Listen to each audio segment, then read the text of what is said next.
नमस्कार दोस्तों, मेरा नाम है अमर और स्वागत है आपका आज की इस वीडियो में, जहां पे हम बात करने वाले हैं महिंद्रा स्कॉर्पियो एन के ओनर से। और ये स्कॉर्पियो एन का Z4 वेरिएंट है और सबसे कमाल की बात यह है कि ये गाड़ी पेट्रोल में यहाँ पे खड़ी हुई है। आज की इस वीडियो में हम जानेंगे ओनर से कि उन्होंने स्कॉर्पियो एन क्यों खरीदी, खरीदने के बाद कैसा उनका एक्सपीरियंस है और सबसे मेन बात कि इतना बड़ा हाथी उन्होंने पेट्रोल में क्यों लिया है, कितने दिन की वेटिंग थी गाड़ी के ऊपर, कितने में ऑन रोड पड़ी है उनको, सारी बातें डिटेल में करेंगे। पहले कौन सी गाड़ी चला रहे थे, इसको चलाने के बाद क्या एक्सपीरियंस और माइलेज कैसा है इस काले हाथी का, सारी बातें डिटेल में पूछेंगे। सुमित भैया, क्या हाल चाल? बहुत अच्छा हाल चाल है। तो भैया, गाड़ी आपने ये कब बुक करी थी? ये गाड़ी बुक कराई थी मैंने दिसंबर लास्ट में। और गाड़ी की डिलीवरी कब मिली आपको? फरवरी के स्टार्ट में। तो पब्लिक तो इस गाड़ी को बुक करके बैठी है 30 जुलाई 2022 से जी और उनका अभी तक डिलीवरी नहीं मिल रही। जी जी जी और आपने दिसंबर में बुक करी और फरवरी में डिलीवरी ले ली, क्या जुगाड़ था? जुगाड़ कुछ नहीं था, कई शोरूम पे जाके बात भी की थी तो वो बोलते थे कि 1 साल की वेटिंग है, 6 महीने की वेटिंग है। लेकिन जब उनसे बात करते थे तो 2-3 महीने में तो दिलाने की बोलते थे वो भी, कि 2-3 महीने में दिला देंगे। अच्छा। फिर ये हमने एक परिचित थे अपने, उनसे जाके बातचीत की। उन्होंने 1 महीने के लिए बोला, उन्होंने 1.5 महीना लगाया, 1 से 1.5 महीना। तो ठीक है, उसमें कोई दिक्कत नहीं, मुझे कोई अर्जेंसी भी नहीं थी लेने के लिए। तो आपने मतलब जब गाड़ी इतनी जल्दी ले ली तो आपकी इंट्रोडक्टरी प्राइस में तो आई नहीं होगी?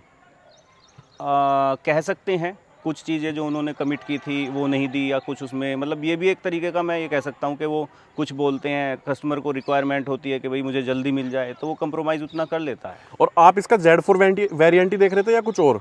नहीं, Z4 ही देख रहा था। तो मतलब आपने जब अपनी वहाँ पे डिमांड रखी तो Z4 वेरिएंट की ही रखी? जी जी जी, और पेट्रोल में ही चाह रहे थे आप? बिल्कुल मैं पेट्रोल में चाह रहा था। ओके, तो ऐसा भी हो सकता है कि Z4 था, पेट्रोल में था, इसलिए जल्दी अवेलेबल हो गया। हाँ, क्योंकि या आपसे प्रीमियम चार्ज करा था कुछ?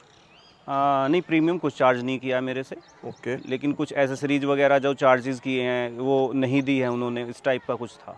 मतलब एसेसरी के आपसे अमाउंट ले लिया, जी जी जी लेकिन वो एसेसरी नहीं दी, जी, तो एक तरीके से प्रीमियम ही हो प्रीमियम ही मान सकते हैं गया उसको। इनडायरेक्ट वे में। जी, तो आपने बोला नहीं कि एसेसरी वगैरह दो? मैंने बोला उनको, वो कहते रहे, फिर उन्होंने बोला कि आप यही मान लीजिए कि वो प्रीमियम है या जो कुछ। और ये अमाउंट लगभग कितना था? 30 to 50,000। अच्छा, 30 से 50 हज़ार के बीच में था। जी ठीक है, चलो ये तो हो गई गाड़ी खरीदने की बात। जी। कहने का मतलब ये है गाड़ी अवेलेबल तो हो रही है? हाँ, अवेलेबल है, लेकिन पेट्रोल में अवेलेबल है। डीजल का मैंने भी जैसे पता किया है, मुझे तो पेट्रोल ही लेनी थी, डीजल में शायद नहीं मिल रही है अभी। ठीक है, तो आपको भी ऑन रोड कितने की पड़ी है? मुझे ऑन रोड पड़ी है 17.5 लाख। 17.5 लाख की Z4 मैनुअल? जी। ठीक है, तो आपने अब ये बताओ, जब आप गाड़ी लेने का मन बना रहे थे उस टाइम पे ये गाड़ी ही क्यों सेलेक्ट करी? ऑप्शंस तो बहुत थे, क्लासिक भी थी। ऑप्शंस तो बहुत हैं क्लासिक में, और इसमें तो देखो कंपैरिजन कर ही नहीं सकते। अगर आप मैंने क्योंकि डेमो भी किया था शोरूम पे जाके, चलाई भी थी क्लासिक। मेरे दोस्त हैं गौरव चौधरी जी, उनकी क्लासिक भी चलाई है, तो उसका इसका कोई कंपैरिजन नहीं। ये रिफाइंड इंजन है, रिफाइंड कार है, लग्जरी में भी कह सकते हैं या सेमी लग्जरी कह सकते हैं। क्लासिक रफ एंड टफ है। क्लासिक उसका में अलग। पेट्रोल का ऑप्शन भी नहीं है? जी। ठीक है, तो आपको सबसे बड़ा क्या डिफरेंस फील हुआ क्लासिक में और इसमें? सबसे बड़ा डिफरेंस तो स्मूथनेस है, फिर जो कंफर्ट है अंदर बैठने का वो बहुत डिफरेंस है। तो लगभग सभी अलग है और लुक का भी अंतर है। ठीक है, अब महिंद्रा बोल रही है कि हमने इस गाड़ी के अंदर पेंटालिंक सस्पेंशन डाले हैं, बेस वेरिएंट से लेकर टॉप वेरिएंट तक पेंटालिंक सस्पेंशन है। सस्पेंशन आप चला रहे हो इतने दिनों से गाड़ी, कैसा फील करा रहा है? बहुत ज़बरदस्त सस्पेंशन है। पता ही नहीं चलता है, जैसे गड्ढे भी आ जाते हैं तो सस्पेंशन तो ज़बरदस्त ही है। आपको मैं चलवा के भी दिखाऊंगा, तो मज़ा आएगा चलाने में।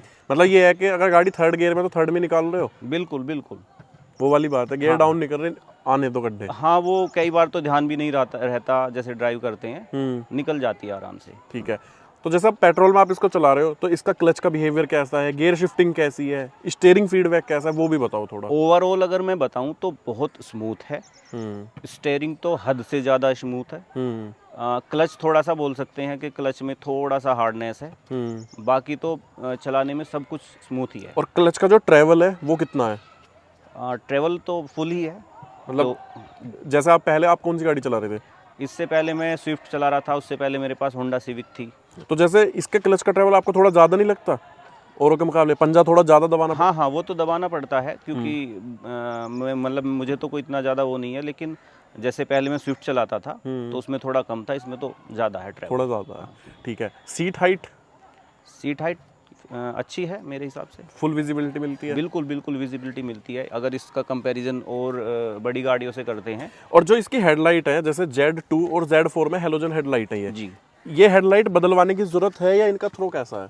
थ्रो अच्छा है, नाइट में अगर आप चलाओगे तो अच्छा है। मुझे तो मतलब अगर विज़न की बात करोगे तो अच्छा खासा विज़न है, बाकी तो मर्जी है। जैसे वो हेलोजन मैं तो पर्सनली सजेस्ट नहीं करूँगा, बहुत सारे लोग बहुत सारी हाई बीम लाइट्स लगा लेते हैं, वो सामने वाले को भी प्रॉब्लम होती है। तो सफिशिएंट है, आपको नाइट में दिखना चाहिए उसके हिसाब से ठीक है, मतलब कोई जरूरत नहीं है। ज़रूरत नहीं है। उसके ऊपर अगर आप जो चेंजेस या मॉडिफिकेशन करना चाहते हो वो अपनी पसंद है। हाँ, मेरा सवाल ये इस तरीके से था कि महिंद्रा ने जो दिया ना Z4 के अंदर ये हेडलाइट, जी, ये अच्छी दी है या बदलवाने की जरूरत नहीं है? ये ठीक है, अच्छा, अच्छी भी नहीं कह सकते, ख़राब भी नहीं कह सकते। मेरे हिसाब से ज़रूरत नहीं है, किसी को महसूस होती है तो वो करा सकता है। वैल्यू फॉर मनी है। वैल्यू फॉर मनी है। ठीक है। एसी की परफॉर्मेंस कैसी है गाड़ी की?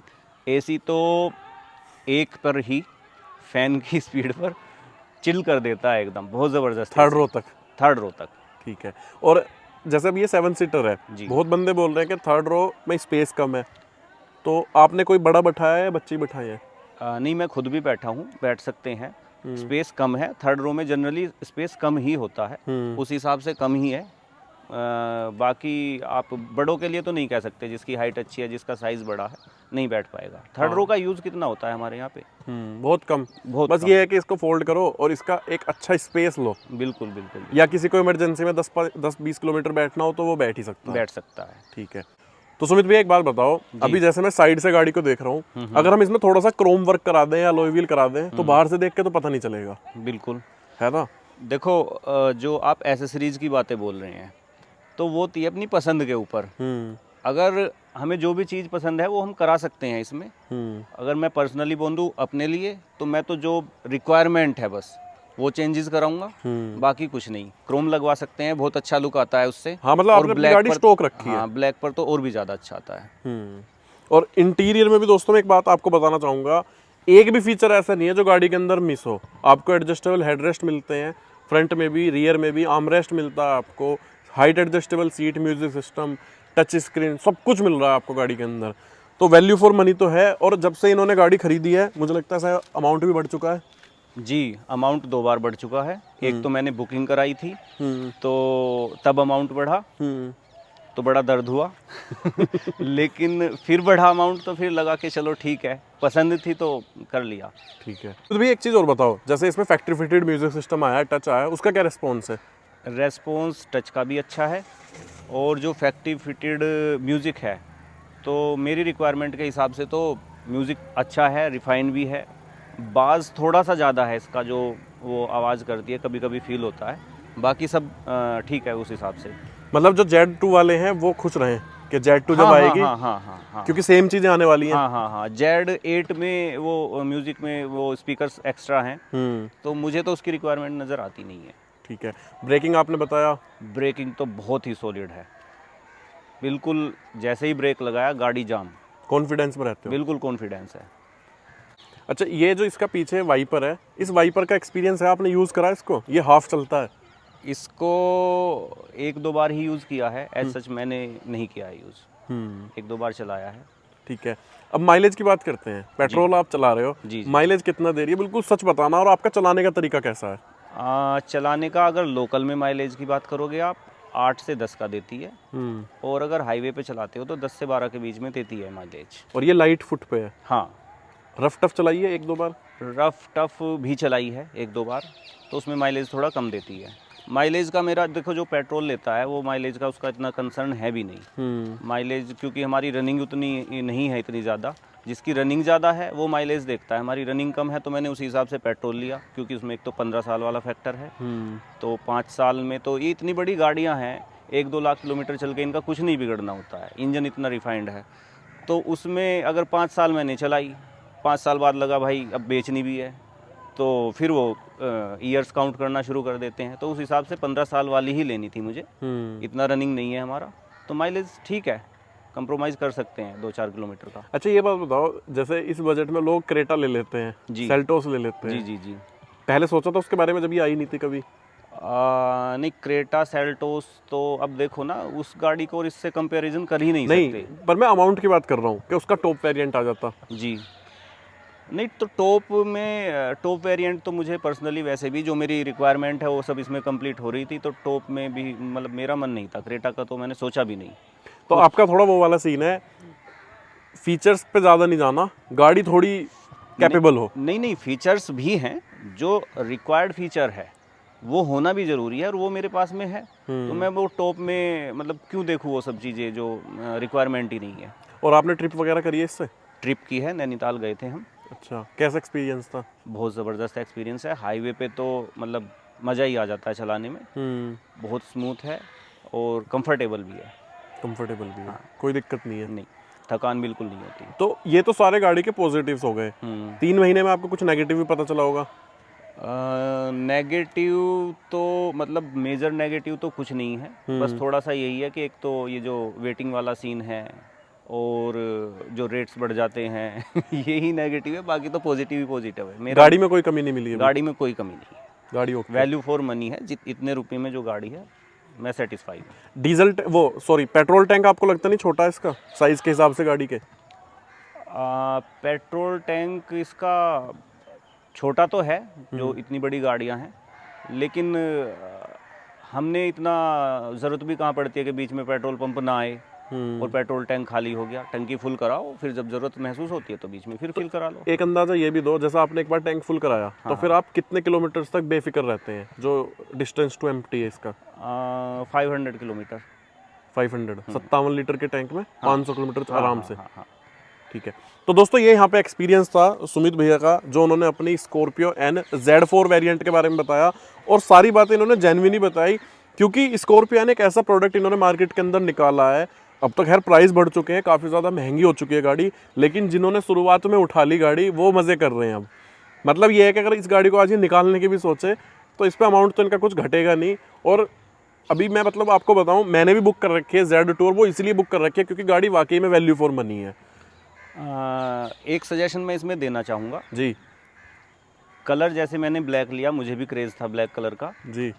लेकिन बहुत गंदा होता है, हीट भी थोड़ा ज़्यादा होता है, तो इसमें वाइट कलर चूज़ कर सकते हैं। ब्लैक उनके लिए है कि जो बिल्कुल मेंटेन कर सकते हैं, या जिनके घर पे एक रामू काका हो। जी जी जी जी जी जी तो सुबह शाम। हाँ, ये एक सजेशन है।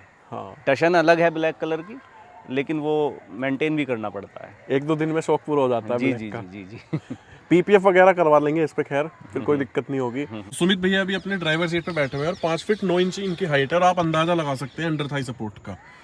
अब भैया आप बात कर रहे थे इसके इंजन की साउंड की। जी, इंजन का साउंड तो बिल्कुल नेग्लिजिबल है। अगर आप गाड़ी, कई बार तो होता है कि अगर म्यूज़िक तेज़ चला हुआ है और हमने कहीं गाड़ी रोक दी है तो पता भी नहीं रहता है कि स्टार्ट है या बंद है। और आप चेक भी कर सकते हैं, मैं भी स्टार्ट करता हूँ गाड़ी को, करो आप। तो आप चेक करके देखिए जो इसकी साउंड है।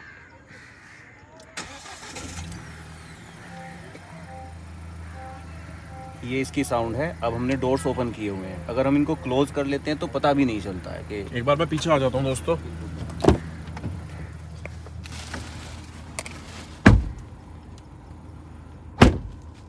ये देखिए, और इंजन की अगर आपको साउंड सुननी है तो मैं यहाँ पे आपको सजेस्ट करूंगा कि आप ईयरफोन लगा लें, जितने भी हमारे व्यूवर्स इस वीडियो को देखने वाले हैं। और ये देखें यहाँ पे एक्सेलरेशन भी कर रहे हैं, कीजिए भैया थोड़ा सा, तो बहुत ही बेहतरीन यहाँ पे जो ये एम स्टाइलियन इंजन है, बहुत ज़्यादा पावरफुल है, पिकअप तो इसका एक नंबर है बिल्कुल। तो दोस्तों ये थी आज की एक वीडियो जो सुमित भैया ने यहाँ पे अपनी गाड़ी के बारे में बताया। काफ़ी बेहतरीन एक्सपीरियंस है उनका पेट्रोल के साथ, और पेट्रोल में ये गाड़ी है भी बहुत ज़्यादा स्मूथ। आपकी क्या राय है वो भी आप लिख सकते हैं इस वीडियो में, अगर कोई डाउट है तो वो भी पूछ सकते हैं। फिलहाल आज की वीडियो में इतना ही। वीडियो एंड तक देखने के लिए थैंक यू वेरी मच।